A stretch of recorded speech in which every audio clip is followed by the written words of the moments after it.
le cœur en désordre. Il y a des sentiments qui s'invitent sans qu'on les appelle. Un regard, un mot, une présence, et voilà que le cœur s'attache. Mais parfois, cet amour naît en dehors du cadre qu'Allah a tracé.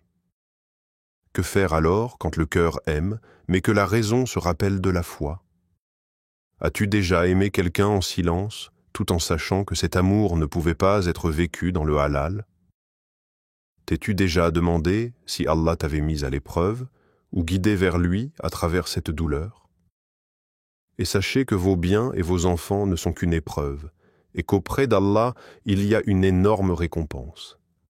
Sourate Al-Anfal, verset 28. L'amour hors mariage, une épreuve du cœur. Il y a des sentiments qu'on ne choisit pas. Ils naissent dans le silence, entre deux regards, entre deux prières parfois. Ils s'installent sans frapper à la porte du cœur. Et puis, un jour, on se rend compte qu'on aime. Mais cet amour n'est pas permis. C'est là que commence l'épreuve. Le cœur s'attache, mais l'âme sait que ce lien n'a pas de racine dans ce que Dieu a légiféré. Alors on vacille. Le halal semble loin, le haram devient séduisant. Shaitan ne pousse pas toujours à l'action, parfois il se contente d'embellir l'illusion. Et le cœur souffre, non pas parce qu'il aime, mais parce qu'il s'attarde là où il devrait partir. Une sœur l'a vécu. Elle priait la nuit en pleurant, non pas pour que l'homme l'aime, mais pour que Dieu l'éclaire. Et Allah lui a montré la Kaaba, seule. Car certains amours n'ont pas leur place sur le chemin du retour vers lui. Ainsi, le rappelle ce verset, « Et parmi les gens, il y en a qui prennent des rivaux à Allah en les aimant comme on aime Allah. » Or, les croyants sont plus ardents en l'amour d'Allah. Sourate Al-Baqarah, verset 165. Ce n'est pas l'amour qu'il faut éteindre, c'est l'attachement à ce qui éloigne de Dieu qu'il faut guérir. Transformer la douleur en adoration.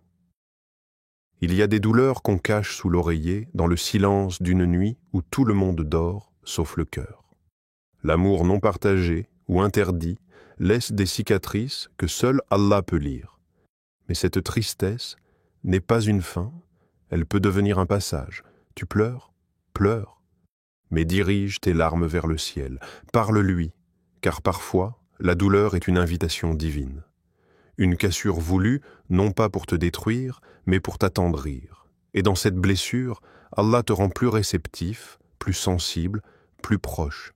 Youssouf, alayhi salam, a été désiré par une femme, mais il a choisi l'exil intérieur, la solitude de la cellule plutôt que celle de l'âme après le péché.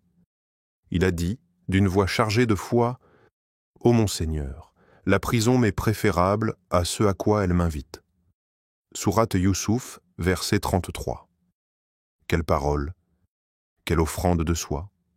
Et toi, si tu devais choisir aujourd'hui cet amour, ou lui, souviens-toi, les larmes cachées pour Allah pèsent parfois plus que 1000 actes visibles, car ce sont elles, souvent, qui lavent le cœur et le rapprochent de la lumière.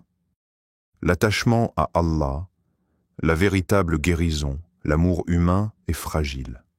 Il fait battre le cœur, mais il peut aussi le briser, une absence, un rejet, un silence, et tout s'effondre.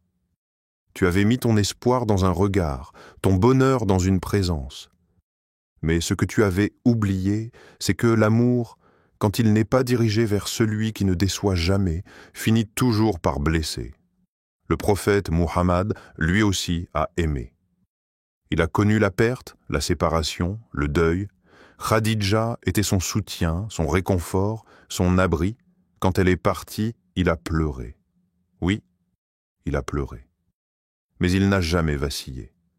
Parce que son cœur, même dans la douleur, était ancré en Allah.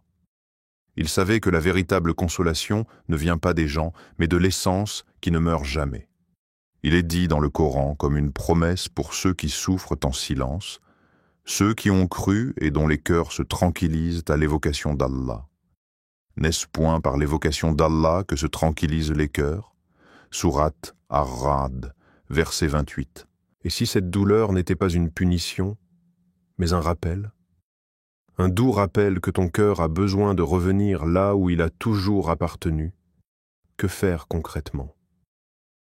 Il arrive un moment où il ne suffit plus de pleurer, où il faut se relever, choisir, trancher, parce qu'aimer Allah, ce n'est pas seulement ressentir, c'est agir. La première étape est souvent la plus douloureuse. Couper cette relation qui t'éloigne de lui. Oui, ton cœur va résister, il va pleurer, hurler même, mais c'est parfois dans ce cri que commence la guérison. Ensuite, cours vers Allah. Priez miesto. Longtemps. Sincèrement. Surtout la nuit, quand tout dort, sauf les cœurs blessés, c'est là, dans le silence, que se forge une intimité profonde entre toi et ton Seigneur. Fais des douas. Ouvre ton cœur. Dis-lui, « Ya Allah, si c'est un bien pour moi, rends-le halal. Sinon, retire-le de mon cœur sans douleur. » Entoure-toi aussi de ceux qui vivent pour lui. Les gens pieux sont des refuges. Ils te rappellent que l'amour d'Allah vaut plus que n'importe quelle passion passagère. Le Coran nous assure, comme un baume sur les plaies, et quiconque craint Allah, il lui donne une issue favorable. Sourate At-Talaq, verset 2. Allah n'abandonne jamais celui qui sacrifie pour lui. C'est dans le renoncement sincère que naît le véritable soulagement. L'amour le plus pur, l'amour qui t'emmène vers Allah, est un amour béni. L'amour qui te fait oublier Allah est une illusion. Guéris ton cœur, non pas en cherchant un remplaçant, mais en retrouvant celui qui ne t'abandonnera jamais. Ô Allah, purifie mon cœur de ce qui m'éloigne de toi. Rends mon amour pour toi plus fort que mes désirs, et accorde-moi ce qui est bon pour ma foi, ma vie et mon au-delà.